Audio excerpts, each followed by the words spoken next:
अध्याय 221 समय समाप्त। दिव्य आत्मा सम्राट ड्रैगन को अन्य विनाशकारी ऊर्जा का उल्लेख करते हुए सुनने के बाद ही ये जियाओ को याद आया कि जब उसने पहली बार वज्रपात का सामना किया था तो उसने अपने भीतर दो प्रकार की विनाशकारी ऊर्जा महसूस की थी। काफी कठिनाई के बाद वह ये पता लगाने में कामयाब रहा कि उन दो प्रकार की विनाशकारी ऊर्जाओं में से एक आकाशीय गड़गड़ाहट थी, जबकि दूसरी प्रकार की विनाशकारी ऊर्जा, जिसे वह देख पाने में असमर्थ था, उसे महसूस करके वह भयभीत हो गया। उन्होंने उस समय तो उसे जाने दिया और सोचा कि जब उनकी शक्ति बढ़ जाएगी तो वे एक बार फिर उस विनाशकारी ऊर्जा की तलाश करेंगे। लेकिन उसके बाद वह इसके बारे में भूल गया। वह ये भी भूल गया कि उसने पहले ही स्वर्गीय थंडर को परिष्कृत कर लिया था और इसका इस्तेमाल विशाल अमर के खिलाफ लड़ाई में कर सकता था।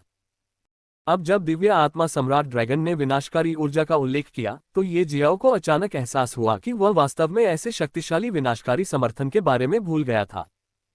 मैं वास्तव में मूर्ख हूं। लगता है मुझे अपने दिमाग और मानसिक शक्ति को और अधिक प्रशिक्षित करना होगा। ये शियाओ ने अपनी मूर्खता पर अपना सिर हिलाया और अपने दिल में बुदबुदाया। ये शियाओ स्वर्गीय मोती से बाहर आया और जंगल के गहरे अंदर घने पेड़ों से घिरा एक गुप्त स्थान ढूंढकर वहां पैर मोड़कर बैठ गया और अपने शरीर के भीतर दूसरी तरह की विनाशकारी ऊर्जा की तलाश करने लगा। जब वे विनाशकारी ऊर्जा की खोज कर रहे थे तब उन्होंने नो ड्रैगन सार्वभौमिक परिसंचरण तकनीक की दूसरी परत की साधना भी शुरू कर दी। ये शियाओ नो ड्रैगन यूनिवर्सल सर्कुलेशन तकनीक की दूसरी परत को पूरी तरह से विकसित करने से बहुत दूर नहीं था। वह इसे जल्द से जल्द अपने चरम पर पहुंचाना चाहता था ताकि वह एक और ड्रैगन बना सके और भी अधिक शक्तिशाली बन सके। समय धीरे धीरे बीतने लगा और जल्द ही गुप्त क्षेत्र के बंद होने का दिन आ गया। ये शियाओ अभी भी अपने शरीर के भीतर विनाशकारी ऊर्जा की खोज करते हुए साधना कर रहा था। गुप्त क्षेत्र में सभी की वर्तमान स्थिति से पूरी तरह अनजान था। गुप्त क्षेत्र में प्रवेश करते समय प्रत्येक व्यक्ति के शरीर पर जो छाप रह गई थी वह इस प्रकार प्रतिक्रिया करने लगी मानो कोई उसे आदेश दे रहा हो। वह छाप हर किसी के शरीर में हल्की सी हिली और हर एक व्यक्ति को गुप्त क्षेत्र से बाहर ले जाने लगी। एक एक करके सभी लोग नीली सफेद रोशनी की चमक के साथ गुप्त क्षेत्र से गायब होने लगे। चाहे ये लोग कुछ भी कर रहे हों, चाहे वे एक दूसरे से लड़ रहे हों या जादुई जानवरों से, वे गुप्त क्षेत्र की सतह से बिना किसी अपवाद के गायब हो गए। केवल एक अपवाद था और वह था ये जियाओ। वह गुप्त क्षेत्र में क्या चल रहा था इस बारे में पूरी तरह से अनजान था। उसे ये भी नहीं पता था कि गुप्त क्षेत्र में प्रवेश करने पर उसके शरीर में जो छाप रह गई थी वह उसके शरीर के भीतर अराजक ऊर्जा के कारण बहुत पहले ही नष्ट हो चुकी थी। यही कारण था कि उसे गुप्त क्षेत्र से बाहर नहीं ले जाया गया। गुप्त क्षेत्र को उसका अस्तित्व महसूस नहीं हुआ क्योंकि उसके शरीर के भीतर जो छाप छोड़ी गई थी वह बहुत पहले ही मिट चुकी थी। एक और ये जियाओ अपने शरीर के भीतर विनाशकारी ऊर्जा को महसूस करने की कोशिश करते हुए नो ड्रैगन यूनिवर्सल सर्कुलेशन तकनीक की दूसरी परत की खेती कर रहा था और दूसरी ओर गुप्त क्षेत्र के बाहर हर देश के लोग जिनके प्रतिभाशाली लोग गुप्त क्षेत्र में प्रवेश कर गए थे अपने प्रतिभाशाली लोगों के गुप्त क्षेत्र से बाहर आने की प्रतीक्षा कर रहे थे। ग्रैंड मास्टर वांग, टोंग, नियान और बूढ़े आदमी टोंग, ये तीन लोग भी ये जियाओ और एजियो ड्रैगन देश के अन्य प्रतिभाओं के बाहर आने का इंतजार कर रहे थे। इस समय ग्रैंड मास्टर वांग थोड़े चिंतित और उत्साहित दिख रहे थे। दादाजी वांग, आप चिंतित क्यों दिख रहे हैं और साथ ही आप उत्साह से क्यों चमक रहे हैं? टोंग नियान अपनी जिज्ञासा को रोक नहीं पाए। जब उसने ग्रैंड मास्टर वांग के चेहरे पर भाव देखा तो उसने सीधे पूछा, छोटे नियान, मैं चिंतित हूं क्योंकि आज ये जियाओ गुप्त क्षेत्र से बाहर आने वाला है। मैं उसे अपने बारे में सब कुछ बताने और ऊपरी क्षेत्र में जाने की योजना बना रही हूं। मैं उसे बताऊंगी कि मुझे कहां ढूंढना है ताकि जब ये जियाओ अमर हो जाए, ऊपरी क्षेत्र में चढ़ने के बाद वह मुझे ढूंढ सके और मेरे पास आ सके। ग्रैंडमास्टर वांग थोड़ी देर रुके, एक गहरी सांस ली और फिर कहा, मुझे नहीं पता कि अपने मालिक मेरी असली पहचान जानने के बाद उसकी क्या प्रतिक्रिया होगी। जहां तक मेरे उत्साहित होने का सवाल है तो इसका कारण यह है कि वह 1 वर्ष बाद आने वाला है, लेकिन ये पूरा कारण नहीं है। मैं इसलिए भी उत्साहित हूं कि सैकड़ों वर्षों तक निचले क्षेत्र में छिपने के बाद मैं अंततः ऊपरी क्षेत्र में वापस जा रहा हूं। ऊपरी क्षेत्र में मुझे उपचार में मदद करने के लिए कई आध्यात्मिक जड़ी बूटियां मिल सकती हैं। उपचार के बाद मैं उन लोगों से अपना बदला लेने की योजना बनाऊंगा। जब ग्रैंडमास्टर वांग ने उन लोगों के बारे में बात की तो उस समय उनकी आंखों में गहरी नफरत की झलक देखी जा सकती थी। टोंग, नियान और बूढ़े आदमी टोंग कोई अपवाद नहीं थे। ग्रैंडमास्टर वांग को उन लोगों का जिक्र करते हुए सुनने के बाद उनकी आंखों में भी नफरत की झलक दिखी। इस समय गुप्त क्षेत्र का द्वार कांप उठा और नीली सफेद रोशनी की चमक के साथ एक एक करके कई आकृतियां दिखाई देने लगीं। झाओ यूफेई, झाओ किंग, हाओ यू, यूं जियाने, निंग क्यूई, डुआन जुंडी और अन्य एक एक करके दिखाई दिए। एजोर ड्रैगन कंट्री से लिन हाओ, लिन लिंग, वेन जियांग, चू फैंग और जू किंग बाहर आए। बाकी शिष्य गुप्त क्षेत्र के अंदर मर गए। जब सभी शिष्य गुप्त क्षेत्र से बाहर आ गए तो गुप्त क्षेत्र का द्वार बंद हो गया और दुनिया से गायब हो गया, जैसे वह कभी था ही नहीं। ये शियाओ को बाहर न आते देख ग्रैंडमास्टर वांग का दिल डर से कांप उठा। ऐसा नहीं था कि वह किसी चीज या किसी से डर रहा था, उसे जो डर महसूस हो रहा था वह गुप्त क्षेत्र के अंदर अपने शिष्य की मौत का डर था। अध्याय 222 टोंग नियान का रोष। ये जियाओ बाहर नहीं आया है। वह कहाँ है? गुप्त क्षेत्र भी अब बंद हो गया है, जिसका मतलब है कि गुप्त क्षेत्र के अंदर कोई नहीं बचा है। क्या इसका मतलब यह है कि वह वहां अंदर मर गया? ग्रैंडमास्टर वांग का दिल डर से कांप उठा जब उसने सोचा कि ये जियाओ गुप्त क्षेत्र के अंदर मर जाएगा। इस समय झाओ यूफे अपनी बहन झाओ किंग एर के साथ उनके सामने पहुंची और ग्रैंडमास्टर वांग और बूढ़े आदमी टोंग को नमस्कार किया। वरिष्ठ नमस्कार। ग्रैंडमास्टर वांग और बूढ़े आदमी टोंग ने अपने सिर हिलाए और दोनों खूबसूरत लड़कियों की ओर एक मजबूर मुस्कान प्रकट की। झाओ यूफेई ने लिन हाओ को देखा और पूछा, लिन हाओ, मैंने पिछली बार ये जियाओ को तुम्हारे साथ देखा था, वह अब कहाँ है? वह गुप्त क्षेत्र से बाहर क्यों नहीं आया है? ये जियाओ एस। इससे पहले कि लिन हाओ कुछ कह पाता, झाओ किंग एर ने उसे बीच में टोकते हुए कहा, जब हमने पिछली बार ये जियाओ को देखा था तो वह बेहोश था और तुम उसे ले जा रही थी। हमने तुम्हें हम बहनों के साथ गुप्त क्षेत्र का पता लगाने की पेशकश भी की थी, लेकिन तुमने मना कर दिया। ये जियाओ अब कहाँ है? मुझे मत बताना कि वह वास्तव में किसी दुर्घटना के कारण मर गया। मैं। इस बार टोंग नियान ने लिन हाओ को बीच में ही टोक दिया और उसे वह कहने नहीं दिया जो वह कहने वाला था। उसने लिन हाओ को ठंडे अंदाज में देखा और पूछा, हमें सच बताओ, तुमने ये जियाओ के साथ क्या किया है? झाओ यूफेई और झाओ किंग एर की बातें सुनने के बाद हर कोई लिन हाओ को संदेह से देखने लगा। बात यह है कि हाँ, यह अच्छा है कि ये जियाओ गुप्त क्षेत्र के अंदर मर गया, अन्यथा अगर वह बाहर आता तो मैं उसे यहीं मार देता। एक बार फिर, इससे पहले कि लिन हाओ कुछ कह पाता, एक घमंडी आवाज ने उसे बीच में ही टोक दिया। यह आवाज हाओ यू की थी। हाओ यू यहां से गुजर रहा था जब उसने झाओ यूफेई, झाओ किंग एर और टोंग नियान की लिन हाओ और एजियो ड्रैगन देश के अन्य लोगों के साथ बातचीत सुनी। निंग क्यू, डुआन जुंडी, युन जियानर और ग्रैंड जिया साम्राज्य के कई अन्य शिष्य हाओ यू के साथ चल रहे थे। जब उन्होंने ये जियाओ का नाम सुना तो उनके दिमाग में तुरंत एक युवक की तस्वीर उभरी। एक युवक शूरवीर की बड़ी मूर्ति के नीचे पैर मोड़कर बैठा हुआ था। वे इस युवक को कभी नहीं भूल सकते थे और यह बात हाओ यू, युन जियानर, निंग क्यू और डुआन जुंडी के लिए विशेष रूप से सच थी। युन जियानर चतुर थी। उसने देखा कि झाओ यूफेई और झाओ किंग एर ही ये जियाओ के बारे में बात कर रहे थे, इसलिए उसने कुछ नहीं कहा। लेकिन निंग क्यू और डुआन जुंडी युन जियानर जितने चतुर नहीं थे।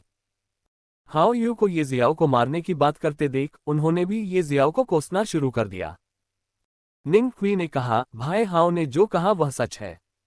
वह बदमाश वाकई बहुत घिनौना था। अगर वह गुप्त क्षेत्र के अंदर नहीं मरा होता तो मैं उसे यहीं मार देती। हाँ, लेकिन अगर वह मर भी गया तो क्या हुआ? मैं उसके देश जाऊंगा और उसके सभी रिश्तेदारों को मार डालूंगा। डुआन जुंडी ने भी ठंडी सांस ली। हाओ यू और तुम दोनों, अगर तुम नहीं चाहते कि मैं तुम्हें पीटूं तो यहां से चले जाओ। झाओ यूफेई तुरंत क्रोधित हो गई जब उसने हाओ यू, निंग क्यू और डुआन जुंडी को ये शियाओ के बारे में बुरी बातें कहते सुना। राजकुमारी यूफेई, मेरे और ये जियाओ के बीच कुछ दुश्मनी है और इसीलिए मैं श्वा डकार डकार डकार।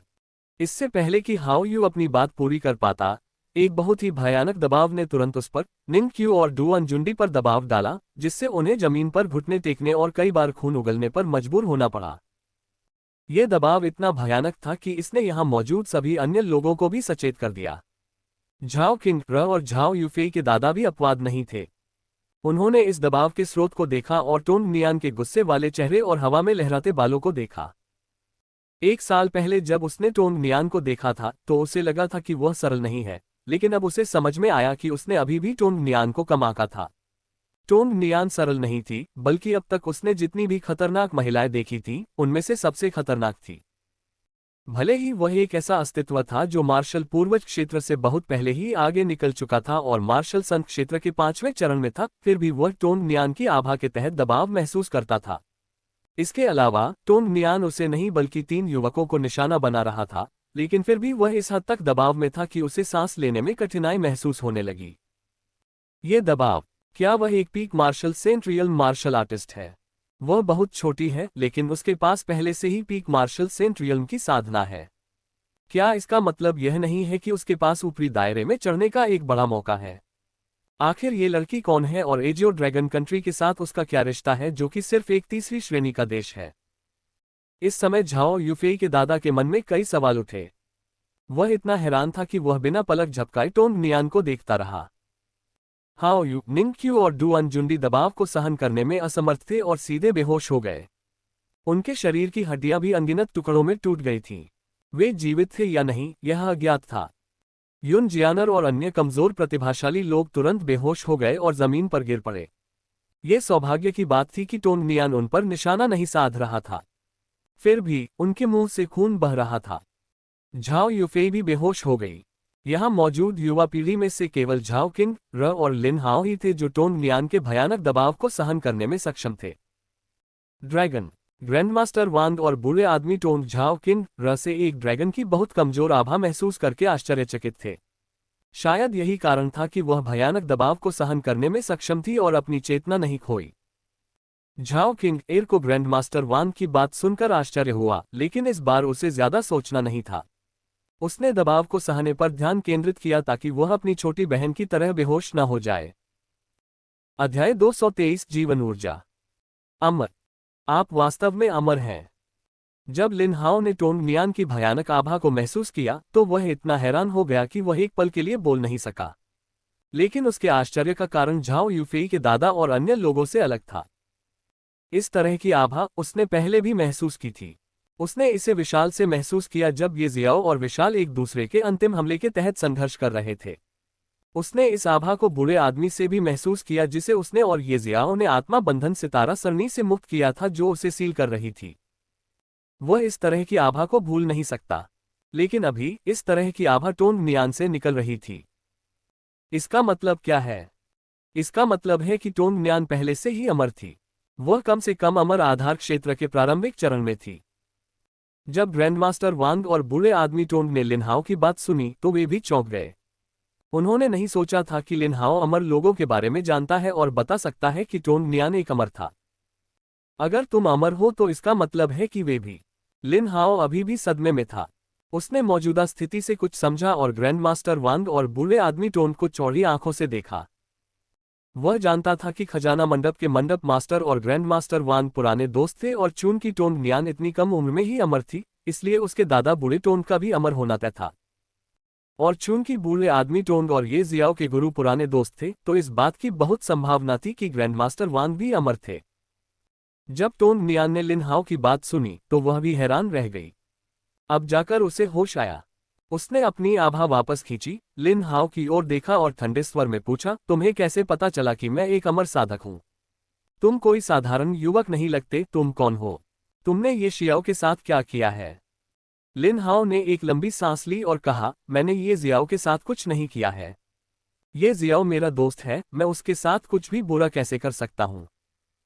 अगर तुमने ये जियाओ के साथ कुछ बुरा नहीं किया है तो वह कहाँ है? उसके अनुसार उसने पिछली बार ये जियाओ को तुम्हारे साथ बेहोश देखा था। टोंग नियान ने फिर ठंडे स्वर में पूछा। आह!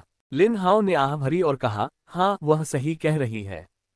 ये जियाओ मेरे साथ था, लेकिन होश में आने के बाद उसने मुझसे कहा कि यह छोटी गोली की बोतल उसके मालिक को दे दूं।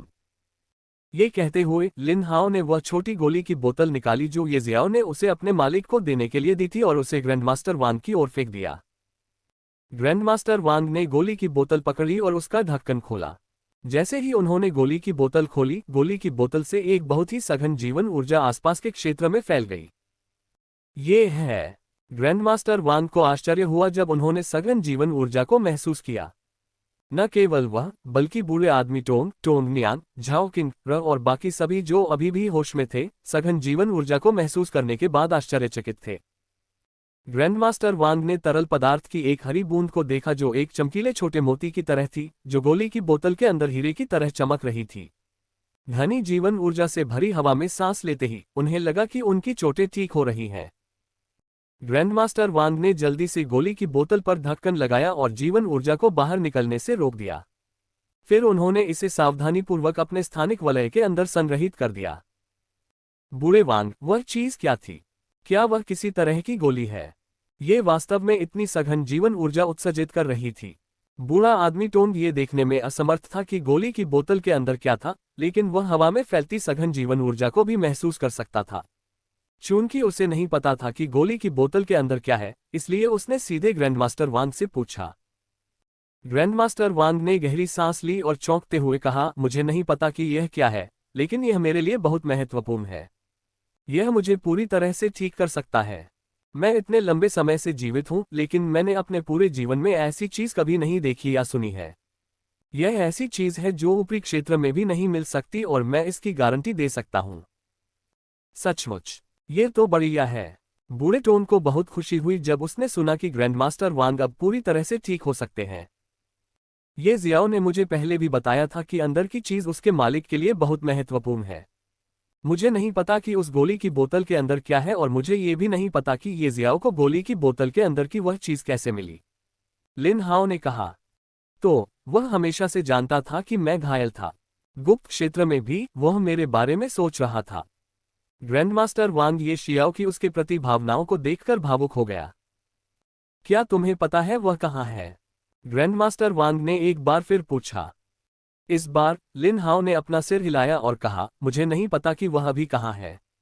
मुझे वह गोली की बोतल देने और उसे तुम्हें देने के लिए कहने के बाद वह मुझसे अलग हो गया।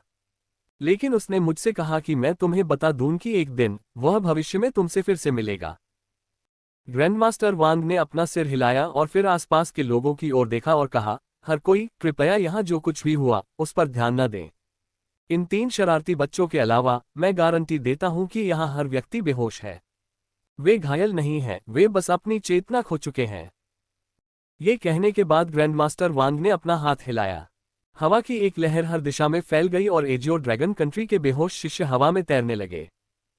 ग्रैंडमास्टर वांग ने झाओ किंग र को देखा और कहा, छोटी लड़की, चूंकि तुम एक ड्रैगन से संबंधित हो, इसलिए ये जियाओ को खोजने की कोशिश करो। वह ड्रैगन से संबंधित किसी भी चीज में तुम्हारी मदद कर सकता है। चलो चलें। ये कहने के बाद ग्रैंडमास्टर वांग ने लिन हाओ, टोंग नियान, बूढ़े आदमी टोंग को देखा और एजियो ड्रैगन कंट्री के शिष्यों के साथ आकाश में उस बड़े मैदान की ओर उड़ना शुरू कर दिया जहां फ्लाइंग शिप खड़ी थी। अध्याय 224 दादा और पोतिया। ग्रैंडमास्टर वांग और एजियो ड्रैगन कंट्री के अन्य लोगों के चले जाने के बाद झाओ यूफेई के दादा जल्दी से झाओ यूफेई के पास गए और ये देखने के बाद कि वह बेहोश थी, उन्होंने राहत की सांस ली। ये देखकर कि झाओ यूफेई ठीक है, उसने झाओ किंग र से कहा कि वह झाओ यूफेई को अपने साथ शाही महल ले आए और उसे वापस ले आए। Zhao king air Zhao Yufei के साथ चला गया और उसके बाद ही उसने जमीन पर अन्य बेहोश प्रतिभाओं की जांच की। सभी को घबराने की कोई जरूरत नहीं है। वे अभी बेहोश हैं और जल्द ही जाग जाएंगे, इसलिए अपने देश के प्रतिभाशाली लोगों को अपने साथ ले जाएं और अपने देश वापस चले जाएं। लोगों से इन प्रतिभाशाली लोगों को उनके संबंधित देशों में वापस ले जाने के लिए कहने के बाद उन्होंने डुआन जुंडी की ओर इशारा करते हुए कहा, यह लड़का मर चुका है। जहां तक अन्य 2 की बात है, वे बुरी तरह घायल हैं। अपने अधीनस्थों को सूचित करने के बाद कि हाउ यू और निंग क्यू को कीमियागर संघ में ले जाया जाए ताकि वहां के कीमियागर उन्हें ठीक करने के लिए कुछ गोलियों को परिष्कृत कर सकें। डुआन जुंडी के लिए वह बूढ़ा आदमी उसकी लाश उसके परिवार को भेज देता है। ये सब करने के बाद वह शाही महल में वापस आया और वहां पहुंचा जहां झाओ यूफेई और झाओ किंग र उसका इंतजार कर रहे थे। झाओ किंग र ने झाओ यूफेई को ग्रेड 6 की उपचार गोली खिलाई। केवल उस गोली की वजह से झाओ यूफेई को इतनी जल्दी होश आ गया। दादाजी। दोनों लड़कियों ने अपने दादाजी की ओर देखा और एक चंचल मुस्कान के साथ उनका अभिवादन किया। उस बूढ़े व्यक्ति ने अपना सिर हिलाया, झाओ यूफेई को देखा और पूछा, यूफेई, चूंकि आप कुछ वर्षों से एजियो ड्रैगन कंट्री में रह रहे हैं, इसलिए आपको पता होना चाहिए कि वे पुरुष और वह लड़की कौन थे, है ना?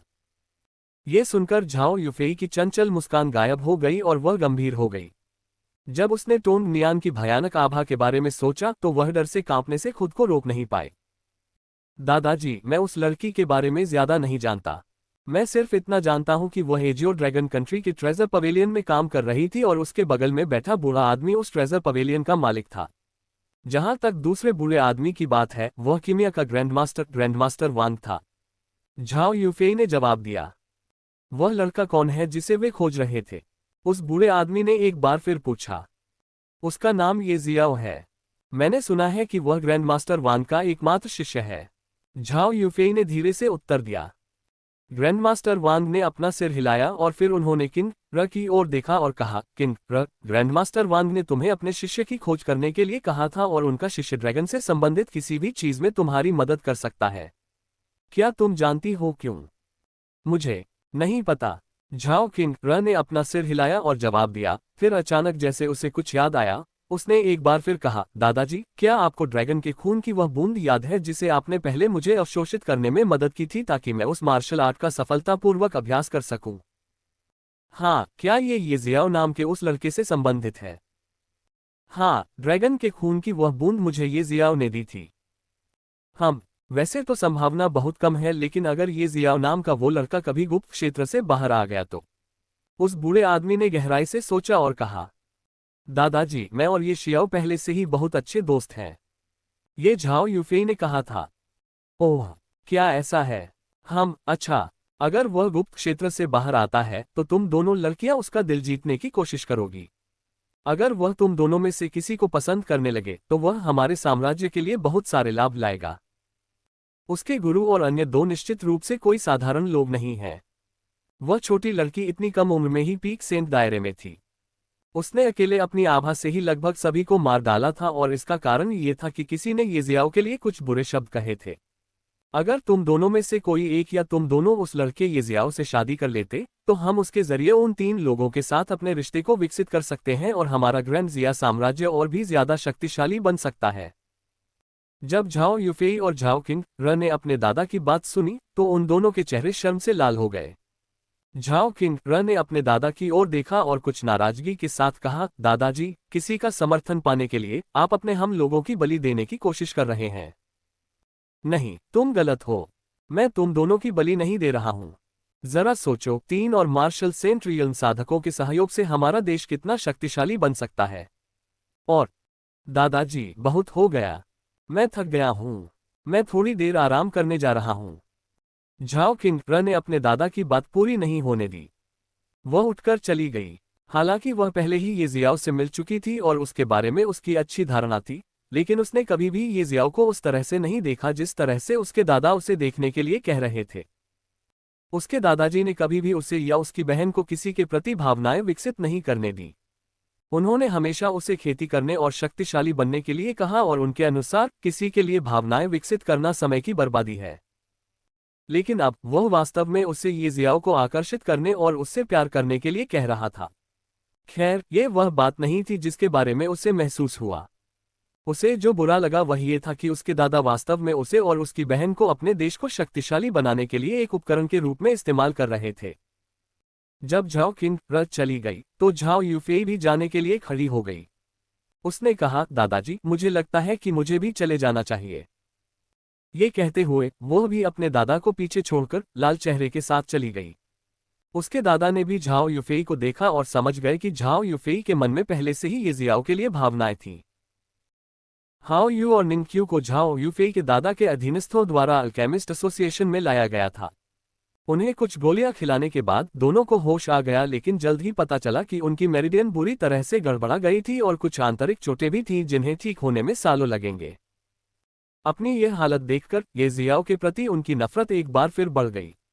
उन्होंने कसम खाई कि अगर ये जियाओ कभी गुप्त क्षेत्र से बाहर आया तो वे उसे जरूर मार देंगे। अध्याय 225 ग्रैंडमास्टर वांग की चोटें। ग्रैंडमास्टर वांग ने प्रतिभाशाली लोगों को एजियो ड्रैगन कंट्री में वापस लाने के बाद वह सीधे अल्केमिस्ट एसोसिएशन में वापस चले गए और लिटिल येलो के जीवन सार की बूंद को निगल लिया। उनके शरीर के चारों ओर एक चमकदार हरे रंग की रोशनी दिखाई दी और कुछ ही देर बाद वह गायब हो गई, जिससे ग्रैंडमास्टर वांग अचंभित रह गए। हालांकि वह जानता था कि ये जियाओ द्वारा दी गई दवा उसे ठीक होने में मदद कर सकती है, लेकिन उसने कभी नहीं सोचा था कि वह इतनी जल्दी ठीक हो जाएगा। ये देखकर कि उसके शरीर पर एक भी मामूली चोट नहीं थी, उसे विश्वास से परे आश्चर्य हुआ। ऊपरी क्षेत्र में भी ग्रैंडमास्टर वांग मुख्य रूप से गोलियों को परिष्कृत करने की अपनी क्षमता के लिए जाने जाते थे। वह ऊपरी क्षेत्र में भी एक प्रसिद्ध कीमियागर थे और कई बड़ी हस्तियां हमेशा उनके पास कुछ गोलियां परिष्कृत करने का अनुरोध करने के लिए आती थीं। यद्यपि वह एक प्रसिद्ध कीमियागर था, लेकिन उसने कभी ऐसी चीज के बारे में न तो देखा था और न ही सुना था जो किसी व्यक्ति की घातक चोटों को ठीक कर सके। लेकिन उनकी इस सोच को उनके ही शिष्य ये शियाओ ने तोड़ दिया। ये शियाओ को वास्तव में कुछ ऐसा मिला जो किसी भी व्यक्ति की चोटों को ठीक कर सकता है, चाहे उनकी चोटें कितनी भी घातक क्यों न हो। ग्रैंडमास्टर वांग ने सोचा कि ये जियाओ ने निश्चित रूप से गुप्त क्षेत्र के अंदर तरल की इस चमत्कारी बूंद पर अपना हाथ रख लिया है और इसे लिन हाओ के हाथों से उसके पास भेजा है ताकि वह अपनी चोटों को ठीक करने के लिए चमत्कारी तरल की इस बूंद का उपयोग कर सके। लिटिल येलो के जीवन सार की बूंद का सेवन करने से पहले उसने ये पता लगाने की कोशिश की कि तरल की यह हरी बूंद क्या है, लेकिन निराशा के साथ वह कुछ भी पता लगाने में असफल रहा, सिवाय इसके कि तरल की यह हरी बूंद अपार जीवन ऊर्जा से भरी हुई थी। उसे ये भी नहीं पता था कि इस हरे तरल पदार्थ को क्या कहते हैं। इसे निगलने के बाद न केवल वह बहुत कम समय में पूरी तरह से ठीक हो गया, बल्कि उसकी जीवन ऊर्जा भी पहले से कहीं अधिक सशक्त हो गई। एक गहरी सांस लेते हुए ग्रैंडमास्टर वांग ने ये जियाओ के लिए एक पत्र लिखा और इसे अल्केमिस्ट एसोसिएशन के रिसेप्शनिस्ट को दिया और कहा कि जब ये जियाओ वापस आए तो इसे उसे दे दे। ऐसा करने के बाद वह खजाने के मंडप में पहुंचे जहां टोंग नियान ने उनका स्वागत किया और उन्हें अपने दादा के पास ले गई जो पहले से ही ग्रैंडमास्टर वांग का इंतजार कर रहे थे। लगता है आप पूरी तरह से ठीक हो गए हैं। बूढ़े आदमी टोंग ने थोड़े समय के लिए ग्रैंडमास्टर वांग के शरीर को देखा, फिर उसने एक गहरी सांस ली और कहा, हाँ, मैं पूरी तरह से ठीक हो गया हूँ। ग्रैंडमास्टर वांग ने अपना सिर हिलाया और कहना जारी रखा, हालांकि मुझे नहीं पता कि वह हरा तरल क्या था, लेकिन इसका बहुत ही चमत्कारी प्रभाव था। न केवल मेरी चोटें पूरी तरह से ठीक हो गईं, बल्कि मेरे शरीर की स्थिति भी पहले की तुलना में बहुत बेहतर हो गई। मुझे लगता है कि बहुत जल्द ही मेरी साधना भी ठीक हो जाएगी। उसकी बात सुनकर बूढ़े टोंग ने अपना सिर हिलाया और कहा, इसका मतलब है कि अब हम बिना किसी चिंता के ऊपरी क्षेत्र में वापस जा सकते हैं। हाँ, और मुझे लगता है कि हमें कल ऊपरी क्षेत्र में वापस जाना चाहिए। ग्रैंडमास्टर वांग ने अपना सिर हिलाया और कल ऊपरी क्षेत्र में वापस जाने का सुझाव दिया। लेकिन दादाजी वांग, ये जियाओ का क्या? हम ये भी नहीं जानते कि वह जीवित है या नहीं। जब टोंग नियान ने सुना कि ग्रैंडमास्टर वांग अब पूरी तरह से ठीक हो गए हैं, तो वह बेहद खुश हो गई। आखिरकार वह और उसके दादाजी सिर्फ ग्रैंडमास्टर वांग के लिए यहाँ थे और उनकी चोटों के ठीक होने का इंतजार कर रहे थे। लेकिन जब टोंग नियान ने सुना कि ग्रैंडमास्टर वांग कल ऊपरी क्षेत्र में वापस जाने की योजना बना रहे हैं, तो वह ये जियाओ के बारे में चिंतित हो गई क्योंकि वह ऊपरी क्षेत्र से बाहर नहीं आया था। ग्रैंडमास्टर वांग ऊपरी क्षेत्र में अपने दुश्मनों द्वारा बुरी तरह से घायल हो गए थे। कोई भी उनकी मदद करने के लिए आगे नहीं आया, लेकिन एक महत्वपूर्ण क्षण में टोंग नियान और बूढ़े आदमी टोंग ने ग्रैंडमास्टर वांग के दुश्मनों से अपनी पहचान छिपाते हुए ग्रैंडमास्टर वांग को बचाया। बूढ़े आदमी टोंग और ग्रैंडमास्टर वांग बचपन के दोस्त थे और उनकी दोस्ती बहुत गहरी थी। बूढ़े आदमी टोंग ने अपनी सुरक्षा की परवाह नहीं की क्योंकि वह ग्रैंडमास्टर वांग को निचले दायरे में ले आया ताकि ग्रैंडमास्टर वांग यहां ठीक हो सके और ठीक हो सके। ग्रैंडमास्टर वांग की चोटें बहुत घातक थीं। हालांकि बूढ़े आदमी टोंग ग्रैंडमास्टर टोंग की जान बचाने में सक्षम थे, लेकिन भारी चोटों के कारण ग्रैंडमास्टर वांग की साधना बहुत पीछे चली गई। वे यहाँ निचले क्षेत्र में छिपने की योजना बना रहे थे और ग्रैंडमास्टर वांग को पहले ठीक होने देना चाहते थे। उसके ठीक होने के बाद वे ऊपरी क्षेत्र में वापस जा सकते थे और उसके दुश्मनों का सामना कर सकते थे, लेकिन उनकी निराशा के लिए सैकड़ों वर्षों के बाद भी ग्रैंडमास्टर वांग की चोट ठीक नहीं हुई। यद्यपि ग्रैंडमास्टर वांग का जीवन अब खतरे में नहीं था, फिर भी उनकी साधना में गिरावट जारी रही, जिससे वे दिन प्रतिदिन कमजोर होते गए। ये देखकर कि ग्रैंडमास्टर वांग की हालत में कोई सुधार नहीं हुआ था, उनके पास ऊपरी क्षेत्र में वापस जाने के अलावा कोई विकल्प नहीं था। ग्रैंडमास्टर वांग, बूढ़े आदमी टोंग और टोंग नियान ने ऊपरी क्षेत्र में वापस जाने और गोलियों, आत्मा जड़ी बूटियों या किसी भी चीज की खोज करने की योजना बनाई जो ग्रैंडमास्टर वांग को अपने दुश्मनों से छिपते समय अपनी चोटों में मदद कर सकती है। उनके पास जोखिम उठाने और ऊपरी क्षेत्र में वापस जाने के अलावा कोई विकल्प नहीं बचा था, क्योंकि केवल ऊपरी क्षेत्र में ही वे ग्रैंडमास्टर वांग की चोटों को ठीक करने का तरीका खोज सकते थे। लेकिन जब वे ऊपरी क्षेत्र में वापस जाने की योजना बना रहे थे, तभी ये जियाओ ने उनके जीवन में कदम रखा। ग्रैंडमास्टर वांग ने ये जियाओ को अपना शिष्य स्वीकार कर लिया और कुछ और सालों के लिए ऊपरी क्षेत्र में वापस जाने की उसकी योजना रद्द कर दी। जब ये जियाओ ने उनके जीवन में कदम रखा तो उन्होंने कभी नहीं सोचा था कि वह ग्रैंडमास्टर वांग की चोटों में कोई मदद करेगा, लेकिन उनके आश्चर्य के लिए ये जियाओ ही था जिसने वह हासिल किया जो वे सैकड़ों वर्षों तक यहाँ रहने के बाद भी नहीं कर सके। ये जियाओ को हरा तरल पदार्थ मिला जिसने ग्रैंडमास्टर वांग को पूरी तरह से ठीक कर दिया, पीछे कोई छिपी हुई चोट नहीं छोड़ी। चमत्कारी हरे तरल पदार्थ के प्रभाव को देखकर वे वास्तव में चौंक गए। अध्याय 226 विश्वास करने में असमर्थ। अब जबकि ग्रैंडमास्टर वांग पूरी तरह से ठीक हो चुके हैं, उन्हें बस अपनी साधना के वापस लौटने का इंतजार करना था। उन्हें पूरा भरोसा था कि उनकी साधना सिर्फ 1 साल में अपने चरम पर लौट आएगी। अब वह बिना किसी चिंता के ऊपरी क्षेत्र में जा सकता था। टोंग नियान के सवाल के जवाब में ग्रैंडमास्टर वांग ने जवाब दिया, छोटे नियान, चिंता मत करो। मुझे ये जियाओ पर विश्वास है और तुम्हें भी उस पर विश्वास करना चाहिए। उसे कुछ नहीं होगा, वह निश्चित रूप से जीवित वापस आएगा। हमें जो करना है वह ऊपरी क्षेत्र में उसकी वापसी का इंतजार करना है। मुझे विश्वास है कि वह 5 वर्षों के भीतर निश्चित रूप से उच्च लोक में पहुंच जाएगा। उसकी साधना की गति अविश्वसनीय है। हमें बस उच्च लोक में उसका स्वागत करने के लिए तैयारी करनी है। ग्रैंडमास्टर वांग की बात सुनकर टोंग नियान ने अपना सिर हिलाया। बूढ़े आदमी टोंग ने भी उसे सांत्वना देते हुए कहा कि ये जियाओ ठीक हो जाएगा, उसे उसके बारे में चिंता करने की जरूरत नहीं है। तो हम कल ऊपरी क्षेत्र में वापस जाएंगे। टोंग नियान ने एक लंबी सांस ली और खिड़की से बाहर देखते हुए कहा, हाँ छोटी नियान, ऊपरी क्षेत्र में लौटने के बाद तुम अपने मूल स्वरूप में वापस आ सकती हो। मैंने तुम्हें अपना रूप छिपाने के लिए कहा था क्योंकि मैं निचले क्षेत्र में किसी का ध्यान आकर्षित नहीं करना चाहता। हम यहाँ तुम्हारे दादाजी वांग के लिए आए थे। अब जब हम वापस लौट रहे हैं तो तुम्हें अपना रूप छिपाने की कोई जरूरत नहीं है। बूढ़े टोंग ने कहा। पता चलता है कि टोंग नियान एक छद्म वेश में एजियोर स्काई महाद्वीप में रह रही थी।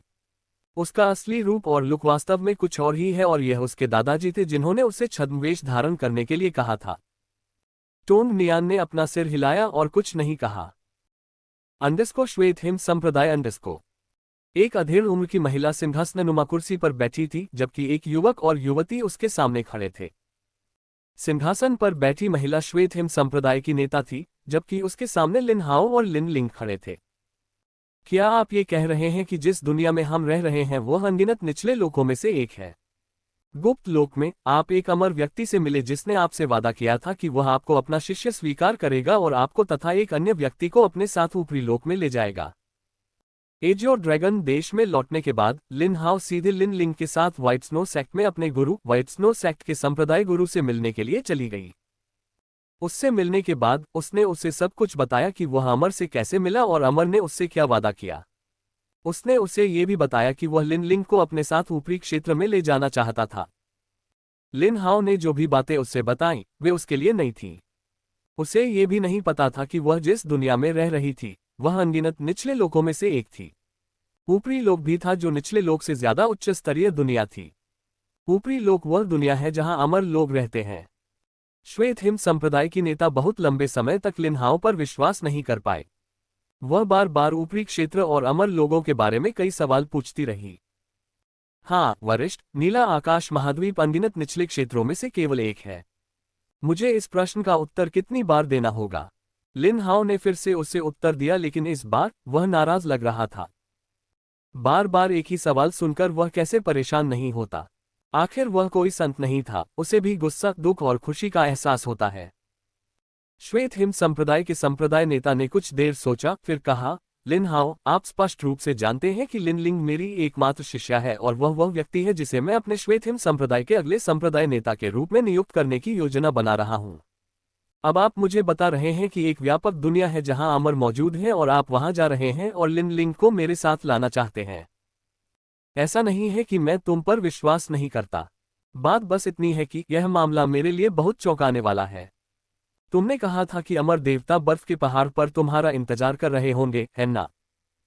हाँ, लिन हाओ ने अपना सिर हिलाकर उसकी पुष्टि की। मैं भी तुम्हारे साथ चलूंगा। अगर तुम जो कह रहे हो वह सच है तो मैं लिन लिंग को तुम्हारे साथ जाने दूंगा। अगर मेरी शिष्या किसी अमर के अधीन सीख सकती है तो मैं सबसे खुश रहूंगा। ऊपरी क्षेत्र में उसकी साधना निश्चित रूप से छलांग और सीमा से बढ़ेगी, और अपने चरम बर्फ ऋषि शरीर के साथ वह नीला आकाश महाद्वीप की सीमा को पार करने और अमर बनने के लिए बाध्य है। श्वेत हिम संप्रदाय की संप्रदाय नेता ने कहा कि वह भी लिन हाओ और लिन लिंग के साथ अमर से मिलने जाएंगी। लिन हाओ के पास उसे अस्वीकार करने का कोई कारण नहीं था, इसलिए उसने अपना सिर हिलाया और कहा, वरिष्ठ, हमें अब जाना होगा। चलो। श्वेत हिम संप्रदाय की नेता ने अपना सिर हिलाया। श्वेत हिम संप्रदाय में कुछ व्यवस्थाएं की और बर्फ पर्वत के लिए रवाना हो गई। अंडस्को 15 दिन बाद बर्फ का पहाड़ अंडस्को। जिस स्थान पर गुप्त क्षेत्र का प्रवेश द्वार था, वहां एक बूढ़ा व्यक्ति जिसके बाल बिखरे हुए थे, जमीन पर लेटा हुआ था, जो बर्फ की बहुत मोटी परत से ढकी हुई थी। बूढ़े की आंखें बंद थीं और उसके बगल में एक खाली लौकी पड़ी थी जिसके अंदर शराब के कुछ निशान थे। ये स्पष्ट था कि इस लौकी में कुछ देर पहले शराब भरी गई थी, लेकिन अब ये खाली थी क्योंकि बूढ़ा उसे पहले ही पी चुका था। ये बूढ़ा आदमी दुनिया की किसी भी चिंता के बिना गहरी नींद में सो रहा था। अचानक ऊपर से 3 आकृतियां तेजी से सो रहे बूढ़े आदमी के सामने बर्फ की जमीन पर उतरी। जो लोग आए थे वे थे लिन हाओ, लिन लिंग और उनके गुरु, व्हाइट स्नो सेक्ट के संप्रदाय के गुरु। वे अमर से मिलने के लिए यहाँ आए थे, लेकिन उन्होंने यहाँ केवल एक शराबी बूढ़ा आदमी देखा जो बर्फ की जमीन पर गहरी नींद में सो रहा था। अध्याय 227 शुद्ध बर्फ शरीर। क्या वह वही अमर है जिसके बारे में तुम बात कर रही थी? व्हाइट स्नो सेक्ट की संप्रदाय नेता ने लिन फैंग से पूछा जब उसने शराबी बूढ़े आदमी को नींद में जोर से खर्राटे लेते देखा। लिन हाओ को समझ नहीं आ रहा था कि उसे इस स्थिति में हंसना चाहिए या रोना चाहिए। उसने बस व्हाइट स्नो संप्रदाय के नेता की ओर अपना सिर हिलाया और अमर को पुकारा, वरिष्ठ, वरिष्ठ। लिन हाओ द्वारा दर्जनों बार बूढ़े व्यक्ति को पुकारने के बाद ही बूढ़े व्यक्ति का शरीर थोड़ा कांप उठा और उसने धीरे से अपनी आंखें खोली।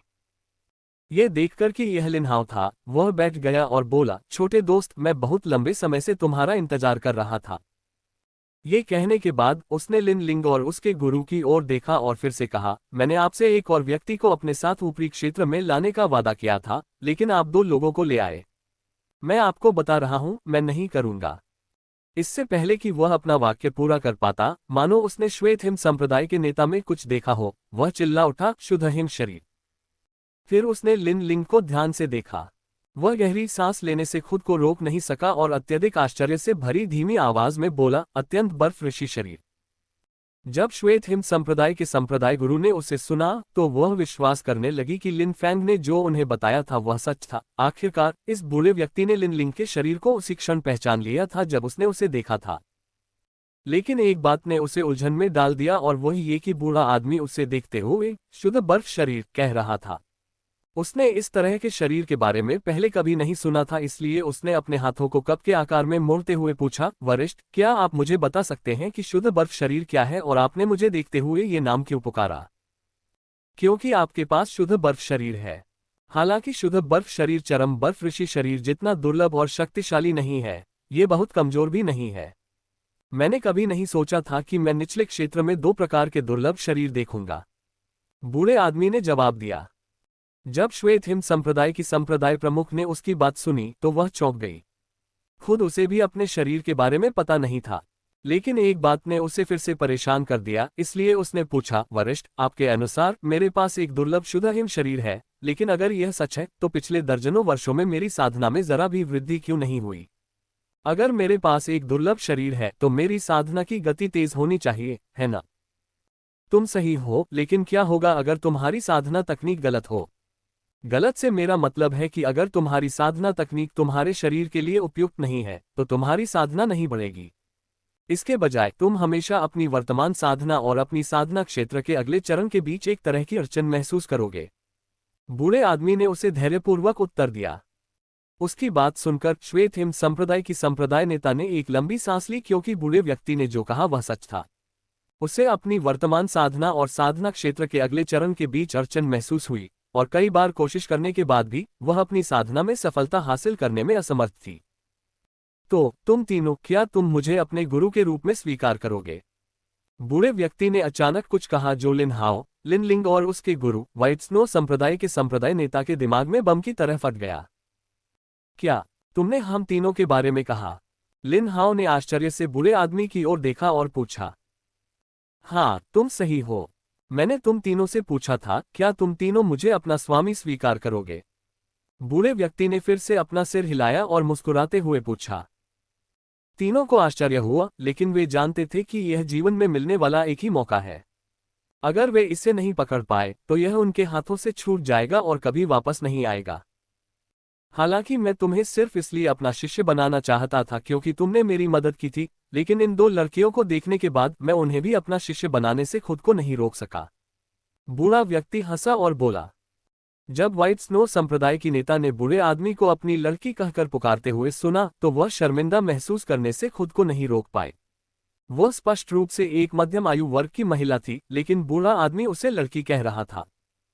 वरिष्ठ, अगर मैं आपको अपना गुरु स्वीकार करता हूं, तो मुझे भी ऊपरी क्षेत्र में जाना होगा, लेकिन यहाँ मेरा एक संप्रदाय है और मुझे अगले संप्रदाय के नेता के लिए एक उम्मीदवार भी चुनना है।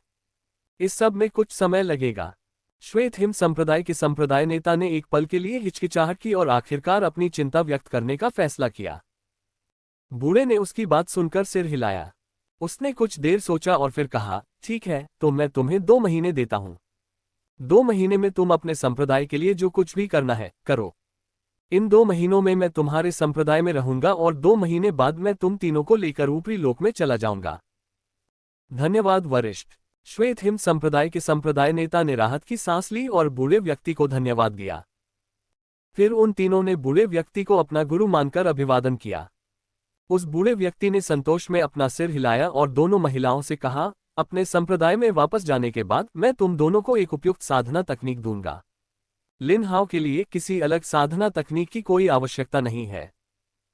हाँ, गुरुजी, तीनों एक स्वर में बोले।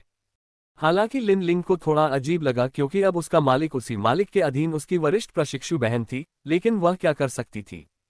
वह बस अपने दिल में अजीब तरह से हंसी और वास्तविकता को स्वीकार कर लिया। ये सब हो जाने के बाद वे चारों एजो ड्रैगन साम्राज्य की ओर उड़ चले। अध्याय 228 स्वर्गीय क्लेश का आगमन। अंडस्को गुप्त क्षेत्र के अंदर। अंडस्को ये शियाओ अभी भी गुप्त क्षेत्र के अंदर साधना कर रहा था और अपने शरीर के भीतर विनाशकारी ऊर्जा को महसूस करने की कोशिश कर रहा था, लेकिन किसी कारण से वह इसे महसूस करने में सक्षम नहीं था, चाहे उसने कितनी भी कोशिश की हो। उसकी साधना भी प्रतिक्षण थोड़ी थोड़ी बढ़ रही थी और अब उसकी साधना उस स्तर पर आ पहुंची थी जहां वह किसी भी समय उसे रोकने वाले अवरोध को तोड़ सकती थी। ये शियाओ अभी भी विनाशकारी ऊर्जा को महसूस करने की कोशिश कर रहा था। अचानक उसे ऐसा महसूस हुआ जैसे वह फटने वाला है, क्योंकि उसके शरीर के भीतर अराजक ऊर्जा अधिक हिंसक हो गई और आगे की ओर बढ़ने लगी, एक दीवार की अदृश्य परत से टकरा गई जो उसे आगे बढ़ने से रोक रही थी। बूम! अंत में ये जियाओ के डेंटियन में एक भयानक विस्फोट हुआ। यह एक बहुत ही अजीब आवाज थी। विस्फोट के साथ ही ये शियाओ की आभा तेजी से बढ़ी। ऐसा लग रहा था जैसे इसका कोई अंत ही नहीं था, उसकी आभा बिना रुके बढ़ती जा रही थी। काचा! ठीक उसी समय एक कर्कश ध्वनि के साथ दीवार की वह अदृश्य परत टूट गई और ये जियाओ ने एक बिल्कुल नए क्षेत्र मार्शल सम्राट क्षेत्र में कदम रखा। मार्शल सम्राट क्षेत्र को तोड़ने के बाद ये जियाओ अंततः उस विनाशकारी ऊर्जा को महसूस करने में सक्षम था जिसकी वह तलाश कर रहा था। उसने उस विनाशकारी ऊर्जा को नियंत्रित करने की कोशिश की, लेकिन वह इसे नियंत्रित करने में असमर्थ था।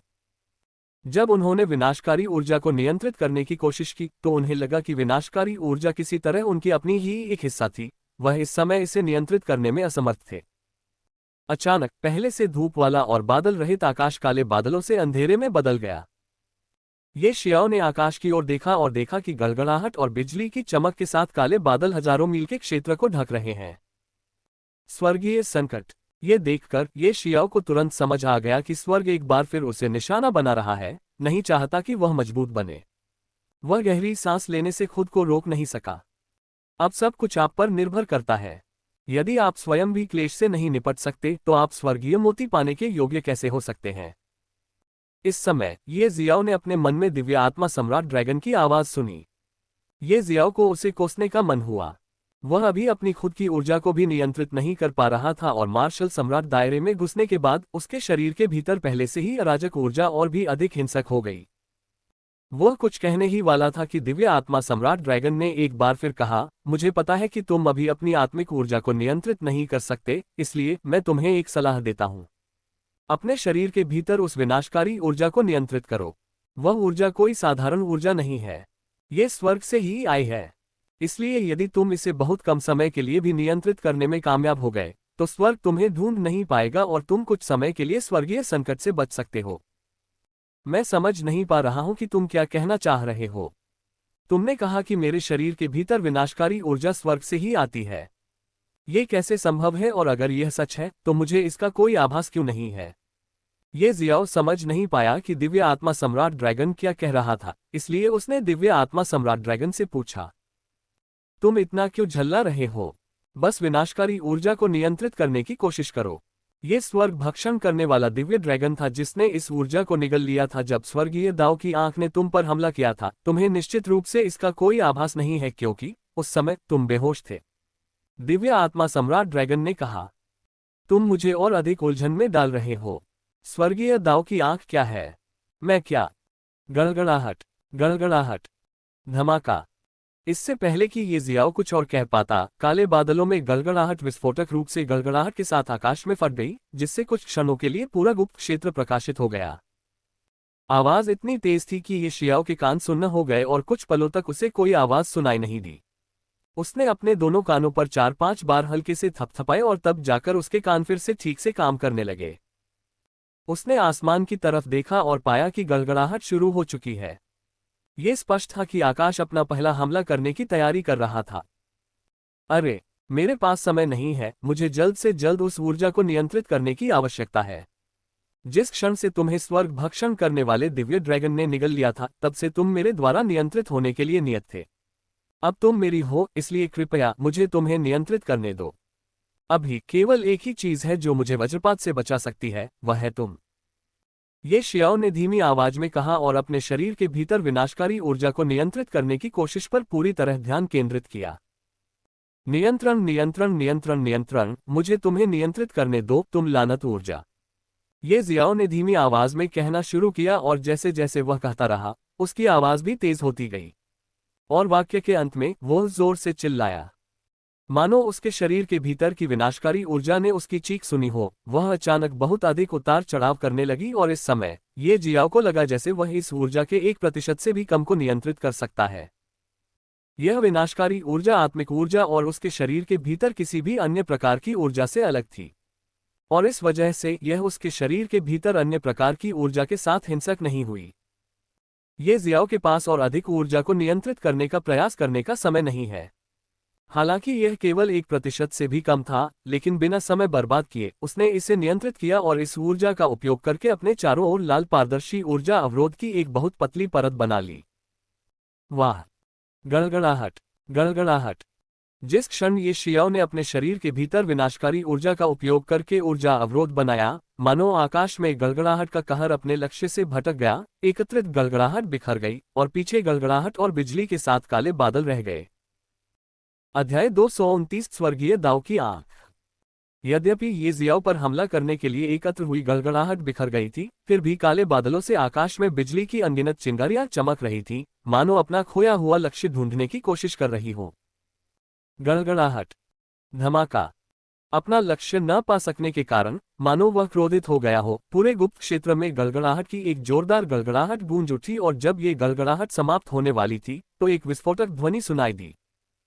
इस विस्फोटक ध्वनि के साथ बिजली की एक बहुत मोटी चिंगारी ये जियाओ से कुछ 100 मीटर दूर सीधे जमीन पर गिरी। यह ऐसा था जैसे अपना लक्ष्य न पा पाने के कारण विपत्ति ने जमीन में चमक रही बिजली की असंख्य चिंगारियों में से किसी एक को बेतरतीब ढंग से टकराकर अपना गुस्सा निकाला। जहां बिजली की वह मोटी चिंगारी गिरी, वह पूरा इलाका विनाश का प्रतीक बन गया। उस इलाके में मौजूद हर चीज, चाहे वो पेड़ पौधे हो या जानवर, जलकर काले कोयले में बदल गई। ये शियाओ ये दृश्य देखकर घबरा गया। उसे सब कुछ साफ साफ दिखाई दे रहा था। जब उसने सोचा कि अगर पहले से बिखरी हुई बिजली उससे टकराती तो क्या होता। वह अभी अपनी आत्मिक ऊर्जा को नियंत्रित भी नहीं कर सकता। अगर वज्रपात का हमला सच में उस पर पड़ता तो वह उस जमीन के टुकड़े की तरह हो जाता जो हर जगह जलकर काले कोयले में बदल गया था। यह सौभाग्य की बात थी कि उसके शरीर में लाल विनाशकारी ऊर्जा जैसी कोई चीज थी जिसके कारण वह स्वर्गीय संकट का निशाना बनने से बच गया। गड़गड़ाहट, गड़गड़ाहट। आसमान में कुछ और बार गड़गड़ाहट हुई, लेकिन हर बार विफल होने के बाद आखिरकार वह थमने लगी। धीरे धीरे आसमान साफ होने लगा। जब ये शियाओ ने देखा कि आसमान धीरे धीरे साफ हो रहा है, तो उसने गहरी सांस ली और उसे धीरे धीरे छोड़ा। जैसे ही वह अपने चारों ओर की लाल पारदर्शी बाधा को हटाना चाहता था, आसमान जो धीरे धीरे साफ हो रहा था, अचानक एक बार फिर से अंधेरा हो गया। यद्यपि आकाश में अंधेरा छा गया था, परंतु आकाश में काले बादल का कोई निशान नहीं था। ये शियाओ का दिल जोर से धड़क रहा था। उसे अपने सिर के ऊपर आसमान से बहुत बड़ा खतरा महसूस हुआ। उसने अपना सिर उठाया और आसमान की तरफ देखा, जहां इस समय सिर्फ अंधेरा ही छा रहा था। अचानक अंधेरे आकाश में एक बड़ी आंख की आकृति उभरी और पलक एक पल में खुल गई, जिससे एक चौंकाने वाली लाल आंख प्रकट हुई जो पूरे गुप्त क्षेत्र को देख रही थी। ये शियाओ इतना डर गया था कि उसके माथे से मिठाई की बूंदें जमीन पर गिरने लगीं। इस समय वह कसम खा सकता है कि उसने कभी ऐसी भयानक राक्षसी आंख नहीं देखी थी। यह तो तय था कि इस लाल आंख को देखकर ही कमजोर दिल वाले ज्यादातर लोग मर जाएंगे या बेहोश हो जाएंगे। आसमान में बड़ी लाल आंख इतनी भयावह थी। अचानक ये जियाओ की बड़ी आंख की नजर उस पर पड़ी। ऐसा लग रहा था कि यह बड़ी लाल आंख उसे देख पा रही थी। वह उसे ऐसे घूर रही थी जैसे कोई कुत्ता हड्डी को घूरता है। ऐसा लग रहा था कि जैसे कोई बड़ी राक्षसी आंख उस पर बिना किसी भाव के केंद्रित है। उसी समय एक भयानक विनाशकारी इच्छाशक्ति उस पर हावी हो गई। अचानक एक भयानक आभा ने उसे जकड़ लिया। यह इतना भयानक था कि वह अब अपनी जगह से 1 इंच भी हिलने में असमर्थ था। ये शियाओ डर के मारे कांपने लगा। उसने भागने की कोशिश की, लेकिन उसे लगा कि जैसे ही वह भागने की कोशिश कर रहा था, उस पर दबाव डालने वाली भयावह आभा तुरंत बढ़ गई। उसे ऐसा महसूस हुआ जैसे कोई पूरा पहाड़ उसे कुचल रहा हो। यह है आसमान में वह कौन सी चीज है? यह मुझे क्यों निशाना बना रही है? ये शियाओ को समझ में नहीं आ रहा था कि क्या हो रहा है। वह डर से कांप रहा था और यह पहली बार था जब उसे किसी के लिए इतना डर महसूस हुआ था। क्या तुम पहले स्वर्गीय दाव की आंख के बारे में उत्सुक नहीं थे? आकाश में वह बड़ी आंख स्वर्गीय दाव की आंख है। तुम्हारे शरीर के भीतर की विनाशकारी ऊर्जा मूल रूप से उसी की है और इस वजह से वह आसानी से तुम्हारा पता लगा सकती है। दिव्य आत्मा सम्राट ड्रैगन ने ये शियाओ के दिव्य सागर के भीतर से स्वर्गीय दाव की आंख को ठंडे भाव से देखते हुए कहा। तो ये भयानक आंख स्वर्गीय दाव की आंख है, लेकिन यह मुझे इस तरह क्यों निशाना बना रही है? ये शियाओ ने फिर से वही सवाल पूछा जिसने उसे उलझन में डाल दिया। स्वर्गीय दाव की आंख स्वर्ग का ही एक हिस्सा है, इसलिए यह निश्चित रूप से तुम्हें निशाना बनाएगी। आखिरकार भले ही अभी नहीं, लेकिन भविष्य में तुम निश्चित रूप से स्वर्ग के लिए सबसे बड़ा खतरा बन जाओगे। इसलिए स्वर्ग के लिए किसी भी खतरे का सफाया करने के लिए स्वर्गीय दाव की आंख एक बड़ी भूमिका निभाती है। दिव्य आत्मा सम्राट ड्रैगन ने ये शियाओ के सवाल का जवाब दिया। संक्षेप में, मैं इस समय अपने सबसे बड़े दुश्मन या यूं कहें कट्टर दुश्मन के सामने हूं। ये शियाओ ने धीमी आवाज में कहा। हाँ, तुम सही हो। तुम इस समय अपने कट्टर दुश्मन के सामने हो। भविष्य में तुम कई दुश्मन बनाओगे जो किसी भी कीमत पर तुम्हारा जीवन चाहते हैं, लेकिन फिर भी वे स्वर्ग और उसके दाव के सामने कुछ भी नहीं है। दिव्य आत्मा सम्राट ड्रैगन ने कहा। आकाश में लाल आंख अभी भी ये जियाओ को घूर रही थी और उसकी आभा जो ये जियाओ पर दबाव डाल रही थी और अधिक मजबूत होती जा रही थी। ये शियाओ को ऐसा लगा जैसे कई पहाड़ उस पर दबाव डाल रहे हैं। दबाव के कारण उसका शरीर धीरे धीरे झुकने लगा और ये शियाओ के मुंह के कोने से खून की एक पतली लकीर बहती हुई दिखाई दे रही थी।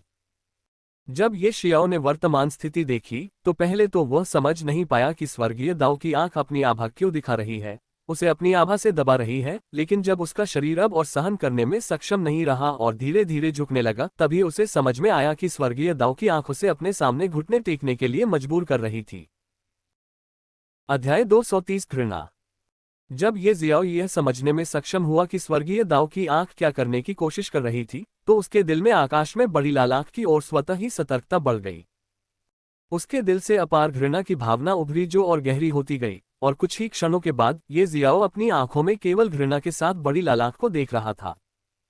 इस समय उसकी आंखों में डर नहीं था, केवल घृणा थी। आप चाहते हैं कि मैं घुटने टेकूं? मैं आपके सामने घुटने नहीं टेकूंगा। भले ही आप मुझे मार डालें, आप मुझे घुटने टेकने के लिए मजबूर नहीं कर पाएंगे। ये शियाओ ने ठंडे स्वर में स्वर्गीय दाव की आंख से कहा और इस समय उसने महसूस किया कि किसी तरह वह अपने शरीर के भीतर अराजक ऊर्जा को नियंत्रित करने में सक्षम था। जहां तक कारण का सवाल है तो वह नहीं जानता, लेकिन क्या इस समय ये वास्तव में मायने रखता है? जवाब है नहीं।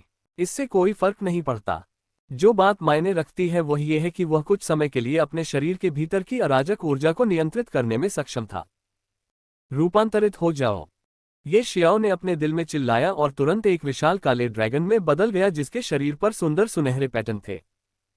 जिस क्षण वह स्वर्ग भक्षक दिव्य ड्रैगन में परिवर्तित हुआ, उसने महसूस किया कि स्वर्गीय दाऊ की आंख में शीतलता दर्जनों गुना बढ़ गई है। लेकिन इससे कोई फर्क नहीं पड़ता। उसका दिल भी स्वर्ग के प्रति घृणा से भरा हुआ था और चूंकि स्वर्गीय दाऊ की आंख स्वर्ग का ही एक हिस्सा थी, इसलिए ये जियाओ की उसके प्रति घृणा स्वर्ग से कम नहीं थी।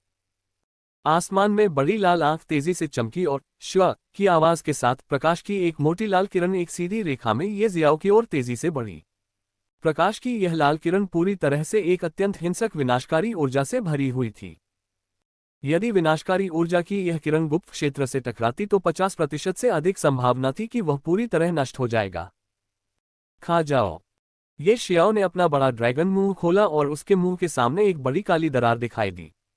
प्रकाश की मोटी लाल किरण सीधे बड़ी काली दरार से टकराए, लेकिन किसी विस्फोटक ध्वनि के स्थान पर केवल एक साधारण सर्रा ध्वनि गूंजी और प्रकाश की लाल किरण कहीं अज्ञात स्थान पर लुप्त होने लगी। जाहिर है, ये जियाओ स्वर्गीय दाऊ की आंख के हमले को निगल रहा था। लेकिन क्या ये जियाओ के लिए उस हमले को झेलना इतना आसान था? जवाब था नहीं, ये बिल्कुल भी आसान नहीं था। यद्यपि ये जियाओ स्वर्ग भक्षण करने वाले दिव्य ड्रैगन में बदल सकता था, फिर भी वह अपनी क्षमताओं की पूर्ण दक्षता दिखाने में असमर्थ था। हालांकि वह स्वर्गीय दाऊ की आंख के हमले को झेल रहा था, लेकिन साथ ही उसे एक भयानक प्रतिक्रिया का भी सामना करना पड़ रहा था। उसे ऐसा लग रहा था जैसे उसका पूरा शरीर किसी भी क्षण फट जाएगा। उसके कुछ शल्कों से रक्त बहने लगा, जिससे उसके विशाल शरीर का कुछ भाग लाल हो गया। आह! स्वर्गीय गड़गड़ाहट। दर्द से कराहते हुए ये जियाओ ने स्वर्गीय वज्र का प्रयोग किया, जिसने प्रकाश की मोटी लाल किरण को अपने माध्यम के रूप में इस्तेमाल किया और सीधे स्वर्गीय दाऊ की आंख की ओर बढ़ा, उसे जोर से मारना चाहता था। स्वर्गीय गड़गड़ाहट भी स्वर्ग से ही उत्पन्न हुई थी और इसका अस्तित्व मुख्य रूप से उन लोगों को दंडित करने के लिए था जो स्वर्ग के नियमों को तोड़ने का प्रयास करते थे। मार्शल सम्राट क्षेत्र के बाद साधना में एक बड़ी सफलता प्राप्त करने के लिए एक वज्रपात उतरता है, मुख्य रूप से संबंधित व्यक्ति को मजबूत होने से रोकने के लिए। केवल वज्रपात के कष्ट को सहने के बाद ही कोई व्यक्ति अपनी सफलता पूरी कर सकता है और उच्चतर स्तरों तक साधना जारी रख सकता है। बहुत से लोग वज्रपात के अंतर्गत आ गए हैं और संसार के पुनर्जन्म चक्र में प्रवेश कर गए हैं। बहुत से लोगों की आत्मा भी वज्रपात के अंतर्गत आ गई है और कभी पुनर्जन्म नहीं ले सकती। कुल मिलाकर वज्रपात का वह संकट जो स्वर्गीय वज्र को अपने मुख्य हथियार के रूप में प्रयोग करता है, केवल उन लोगों को दंडित करने के लिए था जो अधिक शक्तिशाली बनना चाहते हैं, नश्वर त्वचा को त्यागना चाहते हैं ताकि वे अमर बन सकें। इसका उद्देश्य दंडित करना भी था। सटीक रूप से कहें तो ये शियाओ जैसे किसी व्यक्ति का विनाश करना जो स्वर्ग के लिए खतरा था। यह उन सभी का विनाश कर देगा जो स्वर्ग से ऊपर अपनी दृष्टि रखते हैं। लेकिन अपने पहले स्वर्गीय क्लेश को सहते हुए ये शियाओं ने स्वर्गीय थंडर के भयानक हमले को स्वर्गीय भक्षण करने वाले दिव्य ड्रैगन की भक्षण क्षमता का उपयोग करके निगल लिया, केवल इसे परिष्कृत करने और इसे अपना बनाने के लिए। अब इस समय स्वर्गीय दाऊ की आंख का सामना करते हुए ये जियाओ इस स्वर्गीय थंडर का उपयोग कर रहा था, जो कि दूसरों को दंडित करने के लिए स्वर्ग के सबसे मजबूत हथियारों में से एक है, ताकि स्वर्गीय दाऊ की आंख के खिलाफ जवाबी कार्रवाई की जा सके। शक्तिशाली स्वर्गीय वज्र की अनगिनत चमकीली चिंगारियां उस बड़ी लाल आंख से निकलती हुई लाल प्रकाश किरण के माध्यम से स्वर्गीय दाऊ की आंख की ओर यात्रा करते हुए देखी जा सकती थी, जो ये जियाओ को नष्ट करना चाहती थी, जो अभी भी उसके हमले को निगल रहा था। टकराना। बूम! जब स्वर्गीय वज्र स्वर्गीय दाऊ की आंख से टकराया तो एक जोरदार विस्फोटक ध्वनि गूंजी, जो बिल्कुल भी विस्फोटक नहीं थी। कोई विस्फोट नहीं हुआ, लेकिन प्रकाश की लाल किरण अचानक गायब हो गई और आकाश में स्वर्गीय गड़गड़ाहट की चिंगारियां दिखाई देने लगी, जिन्होंने स्वर्गीय दाऊ की आंख के पूरे शरीर को ढक लिया।